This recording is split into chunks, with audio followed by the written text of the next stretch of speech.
You just got done watching my video of me coming back home. This is basically like a week later. This is what everything's looked like. I basically tore like everything up in my room because I've been here. Shit, it's never a good sight when I come home because it looks like hell. I'm not gonna lie at all. I'm not even going in front. It's horrible. So I enjoyed my trip. You know, feel good to be back home. I miss my girl, and I'll be bringing more videos back to you. So stay tuned and follow me on Twitter at InTheMindOfMe. I'll leave it in the description below and get at me.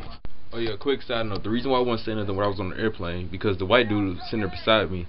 He was sitting there looking at me weird because I had my camera out trying to record or whatever, and I couldn't record as much as I wanted to because he always making me feel uncomfortable. And then I wanted to say some things, but I couldn't say that because he was always looking at me like, look at this dumb nigga over here recording. You know what I'm saying? What the hell is he doing? So that's the reason why I didn't make a longer video while I was on the plane. That's the reason why I wasn't saying that with making facial expressions, because he was looking at me weird. And honestly, I think he's weird because he's sitting there looking at me. So that's all I had to say. Peace.